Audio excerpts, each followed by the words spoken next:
புனித மாற்கு எழுதிய பரிசுத்த நற்செய்தியில் இருந்து வாசகம். அதிகாரம் 13, இறைவார்த்தைகள் 24 தொடக்கம் 32 வரை.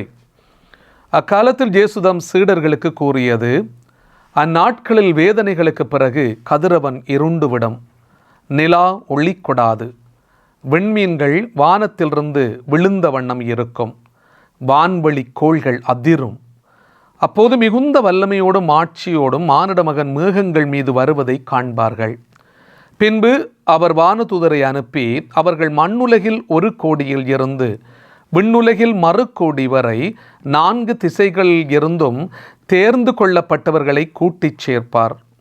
அத்தி மரத்திலிருந்து ஒரு உண்மையை கற்றுக்கொள்ளுங்கள். அதன் கிளைகள் தளிர்த்து இலைகள் தோன்றும் போது கோடைக்காலம் நெருங்கி வந்து விட்டது என நீங்கள் அறிந்து கொள்கிறீர்கள்.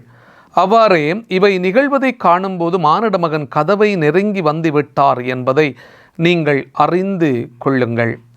இவை அனைத்தும் நிகழும் வரை இத்தலைமுறை ஒளிந்து போகாது என உறுதியாக உங்களுக்கு சொல்கிறேன். விண்ணும் மண்ணும் ஒளிந்து போகும், ஆனால் என் வார்த்தைகள் ஒளியவே மாட்டா. ஆனால் அந்த நாளையும் வேளையையும் பற்றி தந்தைக்கு தவிர வேறு எவருக்கும் தெரியாது. விண்ணகத்திலுள்ள தூதருக்கோ மகனுக்கோ கூட தெரியாது.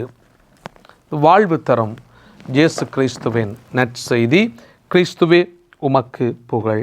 இயேசுவிலே அன்புமிக்க சகோதர சகோதரிகளே, பொதுக்காலத்தினுடைய 33வது வாரத்துக்குள்ளே நாங்கள் நுழைகின்றோம். மிகவும் நெருக்கமாக நாங்கள் திருவருகை காலத்தை அண்மித்திருக்கிறோம். இந்த காலத்திலே நாங்கள் இறைவார்த்தையை பற்றி ஆழமாக சிந்திக்கின்ற போது இந்த இறைவார்த்தை இறுதி காலத்தை பற்றி எங்களோடு பேசிக்கொண்டு இருக்கின்றது.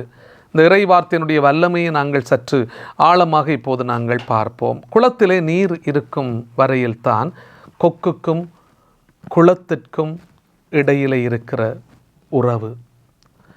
கொடியிலே மலர் இருக்கும் வரைதான் மலருக்கும் வண்டுக்கும் இருக்கின்ற உறவு, வண்டுக்கும் மலருக்கும் இருக்கின்ற உறவு. விழிப்பாக இருக்கும் வரையில்தான் உனக்கும் எனக்கும் இறைவனுக்கும் இடையிலான தொடர்பு இருக்கிறது.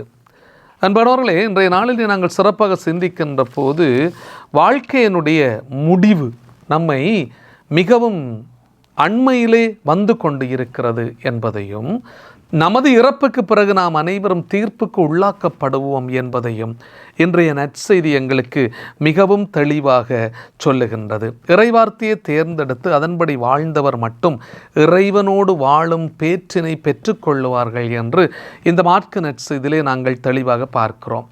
சிலர் முடிவில்லாத வாழ்வடைவதற்கும், சிலர் முடிவில்லாத இழிவுக்கும் நிந்தனைகளுக்கும் எழுந்திருப்பார்கள் என்கின்றார். இந்த இன்றைய முதல் வாசகத்திலே தானியேல் மிகவும் அழகாக சொல்லுவார். மனிதனாக பிறந்த ஒவ்வொருவரும் மரணத்தை சந்தித்தே ஆக வேண்டும்.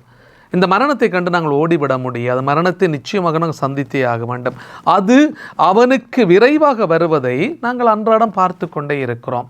எத்தனையோ மனிதர்களை நாங்கள் சந்தித்திருக்கிறோம். அவர்கள் இப்போது உயிரோடு இல்லை. இந்த மரணம் என்பது மிகவும் விரைவாக வந்து கொண்டே இருக்கிறது. வாழ்ந்தது போதும் என்று சொல்பவர்கள் மிக மிக சிலர்தான். அந்த வாழ்க்கையை இன்னும் வாழ விரும்புகின்ற மனிதர்களைத்தான் நாங்கள் இந்த உலகத்திலேயே ஏராளமாக நாங்கள் பார்த்து கொண்டே இருக்கிறோம். உலக மக்களை 2 வகையாக பிரிக்கலாம் என்று சொல்லுவார்கள். வெல்ல முடியாத வாழ்க்கையை வெல்ல நினைத்து போராடும் மனிதர்கள் ஒரு புறம், வெல்ல முடியாத வாழ்க்கையை வெல்ல நினைத்து போராடுகின்ற மனிதர்கள் ஒரு புறம் இருக்கிறார்கள். சாவிலிருந்து விடுதலை பெற்று சாகா வரம் பெற நினைக்கும் மனிதர்கள் இன்னும் ஒரு மறுபுறம் இருக்கிறார்கள். இந்த உலகத்திலே நாங்கள் வாழ்ந்து கொண்டே இருக்க வேண்டும் என்று நினைக்கிற மனிதர்கள் ஒரு புறம் இருக்க, நான் இறந்து முடிவில்லா வாழ்வுக்குள்ளே வாழ வேண்டும் என்று விரும்புகின்ற மனிதர்கள் இருக்கிறார்களே, அது மிக சில மனிதர்கள் தான் அப்படி வாழ்ந்து கொண்டிருப்பார்கள். கிறிஸ்தவத்தினுடைய மேன்மையை நாங்கள் அனுபவிக்கிற போது அன்பானவர்களே, இந்த சாவு என்பது ஒரு வாழ்வினுடைய பிறப்பாக எங்களுக்கு தரப்படுகிறது. அதாவது முடிவில்லா வாழ்வுக்குள்ளே நாங்கள் சாவின் மூலமாக பிறக்கிறோம் என்பதை நாங்கள் சரியாக புரிந்து கொள்ள வேண்டும். ஒன்று மட்டும் உண்மை அன்புமிக்க சகோதரங்களே, உலகத்திலே பிறந்த எந்த மனிதனாலும் மரணத்திலிருந்து தப்பிக்கவே முடியாது. ஆனால் இந்த மரணத்தை நாங்கள் சந்திக்கின்றோம். இந்த சந்திப்பின் இந்த மரணம் எங்களுக்கு முடிவில்லாத வாழ்வை தருகிறது என்கிறது தான் கிறிஸ்தவ வாழ்வினுடைய நம்பிக்கையும் எதிர்நோக்கும். அப்படித்தான் நாங்கள் வாழ்ந்து கொண்டு இருக்கிறோம். எப்படி அன்புமிக்க சகோதரங்கள், இந்த இருளின் சக்திகள் அழிக்கப்படுகின்ற போது தானே அங்கே ஒளி பிறக்கிறது. விடியல் வரும் என்கின்ற நம்பிக்கையில் தானே மனித வாழ்க்கை மண்ணிலே நகர்ந்து கொண்டிருக்கிறது. காலம் கடவுளால் மட்டும்தான் நிர்ணயிக்கப்படுகின்றது.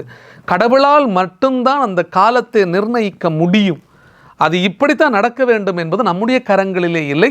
கடவுளினுடைய சித்தப்படியும் திட்டப்படிந்தான் இந்த உலகத்தில் எல்லாமே நடந்து கொண்டு இருக்கிறது. குறுகிய காலகட்டத்தை கொண்ட இந்த மண்ணக வாழ்க்கையிலே பாவ சூழ்நிலையிலிருந்து நாங்கள் தப்பித்து விழிப்பாக செயல்பட வேண்டும் என்பதைத்தான் இன்றைக்கு நாங்கள் உறுதியாக பார்க்கின்றோம். இந்த உலகத்தினுடைய வாழ்க்கை எப்படிப்பட்ட வாழ்க்கையாக அமைந்திருக்கிறது? எங்களுடைய வாழ்க்கையை நாங்கள் திரும்பி பார்க்க முடியும். இந்த வாழ்க்கையை நாங்கள் திரும்பி பார்க்கின்ற போது எங்களுடைய வாழ்க்கையினுடைய அர்த்தம் என்ன? நாங்கள் எதற்காக இந்த உலகத்திலே வாழ்ந்திருக்கிறோம்? புனித பவுல் சொல்லுவது போல இயேசுவுக்காக பிறந்திருக்கிறோம், இயேசுவுக்காகவே வாழ்ந்து கொண்டிருக்கிறோம், இயேசுவுக்காகத்தான் நாங்கள் இறக்கிறோம்.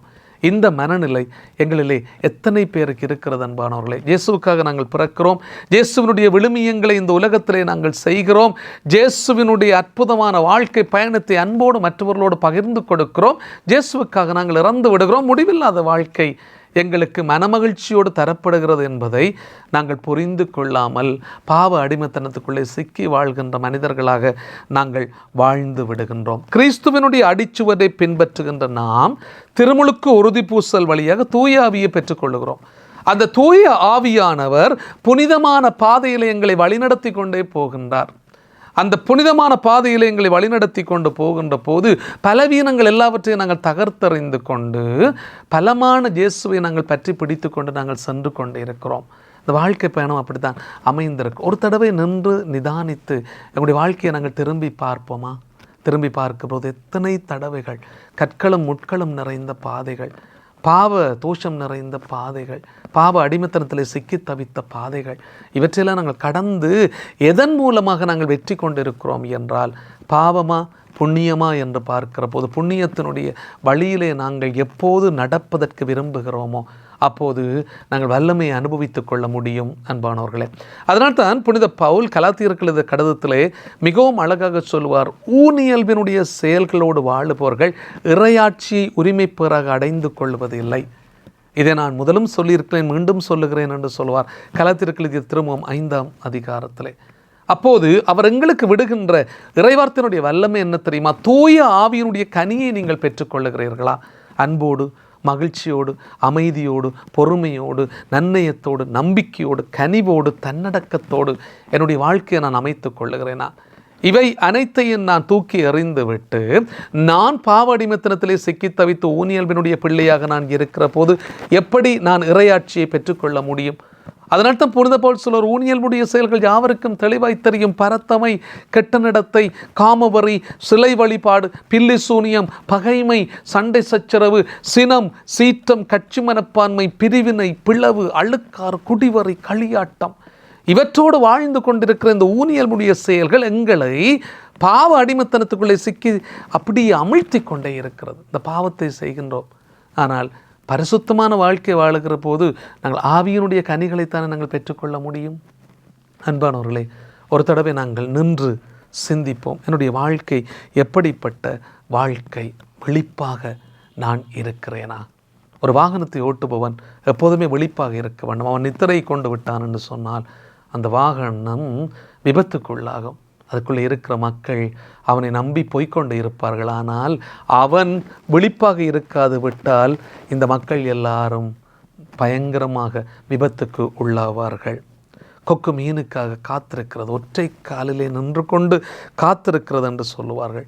ஒரு தூண்டல்காரனை நாங்கள் பார்க்கிற போது மிதந்து கொண்டிருக்கிற அந்த தக்கையை அவன் விழிப்பாக பார்த்து கொண்டே இருக்கின்றான். அன்றைய நற்செய்தியில் வருகின்ற காலம் இருக்கிறது, குறுகிய காலம். இந்த குறுகிய காலம் மனித வாழ்விலே எந்த நேரத்தில் எது நிகழும் என்பது நாங்கள் யாருக்குமே தெரியாது.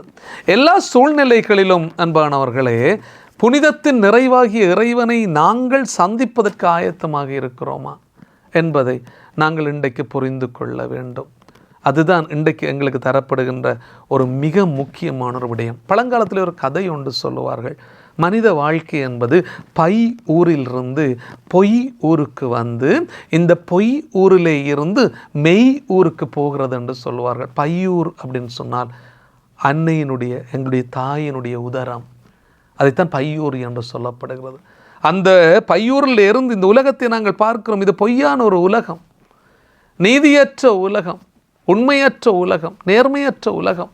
இந்த பொய்யூருக்குள்ளே நாங்கள் வாழ்ந்து கொண்டிருக்கிறோம். இதில் நாங்கள் கொஞ்ச காலம் வாழுகிறோம். இந்த பொய்யூருக்குள்ளே எப்படி, இந்த மெய்யூருக்குள்ளே நாங்கள் போவதற்கு பொய்யூரில் எப்படி நான் வாழ முடியும்? நாங்கள் இயேசுவினுடைய விழுமியங்களை எமதாக்கி கொள்ள வேண்டும். அதனால் தான் பவுல் சொல்வார், ஆவியினுடைய கனிகளோடு உன்னுடைய வாழ்க்கையை அமைத்துக்கொள்ளு. இந்த பொய்யூரிலே கூட நீ மெய்யான ஊரை ஏற்படுத்துவதற்கு அது உனக்கு வழியாக அமைகிறது, சக்தியாக அமைகிறது, பலமாக அமைகிறது. அன்பானவர்களே, இன்றைக்கு எங்கள்கிட்ட இது மிக முக்கியமாக இருக்கிறது. இளம் வயதிலே நான் செய்ய வேண்டிய விடயங்கள் எல்லாவற்றையும் செய்யாமல் விட்டுவிட்டு வயது போன பிற்பாடு ஆலயத்தை தேடுவதும், நல்ல நல்ல இறைவார்த்தையை நான் தேடி வாசிப்பதும், இதெல்லாம் அன்புமிக்க சகோதரங்களே, காலம் சென்ற பிற்பாடு காலம் கடந்த ஞானமாக எங்களுக்கு இருக்கக்கூடாது. இப்போதே இயேசுவுக்காக வாழுவதற்கு நீ விரும்புகிறாயா? கவலைகள் அவங்களுடைய வாழ்க்கையில் சூழுகிறது, துன்பம் வருகிறது, கஷ்டம் வருகிறது, வேதனை வருகிறது, இடர்பாடுகள் வருகின்றன, நோய்கள் வருகின்றன, நோக்காடுகள் வருகின்றன, பிரச்சனைகள் வருகின்றன, பாவ சந்தர்ப்பங்கள் எங்களுக்கு ஏராளமாக கிடைக்கின்றன. இவற்றையெல்லாம் வெற்றி கொள்ளுவதற்கு எங்களுக்கு இருக்கின்ற வழி என்ன என்பதுதான் இன்றைக்கு நாங்கள் சிந்திக்க வேண்டும். அன்பானவர்களே, காலம் மிகவும் குறுகியது. இந்த காலத்தில் நான் இந்த உலகத்தில் இந்த பொய்யூரில் இருக்கிற நான் இந்த பொய்யூரை மெய்யூராக எப்படி மாற்ற முடியும்? உண்மையின் ஊராக, உண்மையின் உலகமாக நாங்கள் எப்படி மாற்ற முடியும்? நானும் இயேசுவினுடைய விழுமியங்களை தாங்கி செல்லுகின்ற போது. எனவே அன்புமிக்க சகோதரர்களே, ஆவியினுடைய கனிகளை நாங்கள் பெற்றுக்கொள்வோம். ஆவியினுடைய கனிகளோடு வாழுவதற்கு விரும்புவோம். அன்பு கொடுப்போம், மகிழ்ச்சி கொடுப்போம், அமைதியை கொடுப்போம். வாழ்க்கையில் எங்களுக்கு தரப்படுகின்ற அற்புதமான சந்தர்ப்பங்களை எல்லாம் நிறை வல்லமையோடு நாங்கள் ஏற்றுக்கொள்வோம். எத்தனை சந்தர்ப்பத்திலே நான் பாவ அடிமைத்தனத்திலே சிக்கி தவிக்கின்ற நேரத்திலே எல்லாம் பரிசுத்தமாக நான் வாழுவதற்கு விரும்புவோம். மனம் திரும்பி மன்னிப்பு கேட்போம், ஆண்டவரோடு வாழுவோம். எனவே அன்புமிக்க சகோதரங்களே, இந்த வருடத்தினுடைய இறுதி பகுதிக்கு நாங்கள் வந்து கொண்டு இருக்கிற போது ஆண்டவருடைய வல்லமையின் வார்த்தைகள் எங்களுக்கு மிகவும் தெளிவாக இருக்கின்றன. நான் உனக்காக வாழ்ந்த ஆண்டவர், நீ இந்த உலகத்திலே என்னுடைய சாட்சியத்தின் மேன்மையை விளங்கி கொள்ள வேண்டும் என்று ஆண்டவர் விரும்புகிறார். எனவே இயேசுவுக்கு சாட்சியம் கொடுக்கிற பிள்ளைகளாக நாங்களும் இருப்போம். ஆண்டவருடைய அன்பு சகோதர சகோதரிகளாக சீடத்துவத்தினுடைய மேன்மையை வாழுவதற்கு விரும்பிய பிள்ளைகளாக தொடர்ந்தும் ஆண்டவரோடு நாங்கள் பயணிப்போம். ஆமென்.